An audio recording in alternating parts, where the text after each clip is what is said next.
Japanese version of Free Intro of Mars Attacks. I've done this movie before, so this is supposed to be 1996. Sci-fi black comedy movie. This goes directed by Tim Burton. Starring Jack Nicholson, a bunch of Annette Bening,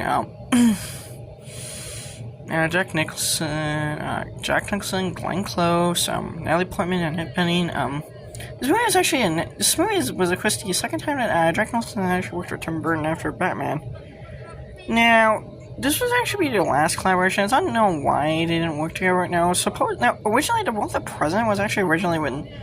Now, funny enough, Jack Nicholson actually plays two different characters in this movie. Now, I've mentioned before, but the reason for that was because when Tim Burton cast Jack Nicholson in the film, the plan was for the president to be a massive coward, and that he would actually die. But one of his executives did not like that idea because Jack Nicholson was too big of a name to die in the first act.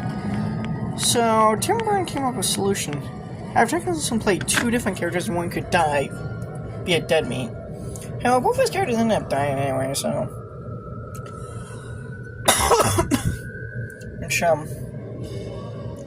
This way, of course, also starred Jack Black and one of his early major studio pictures, film roles. This is actually Tim Burton's first science fiction film. Now, Tim Burton actually accepted a job because he was a huge fan of the Mars Attacks trading cards. He had a huge collection of them since his childhood. And I always wanted to make them. Now, actually, Tim Burton was not the first person to attempt a Mars Attacks movie. In 1987, Orion Pictures acquired the rights to turn Mars Attacks into a feature film. They actually approached Alex Cox, a British filmmaker who is best known for making films like Repo Man, who made the movie Repo Man. If anyone remembers that movie, Emilio Estevez.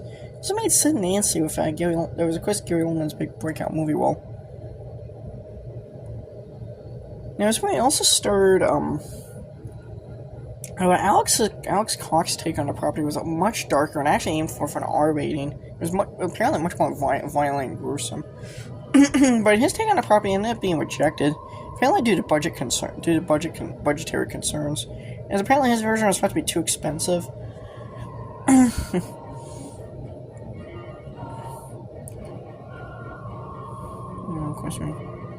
Christina Applegate was in this movie, yep.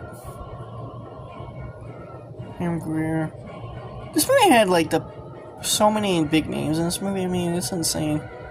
This actually has the most actors in any Tim Burton movie that I can think of.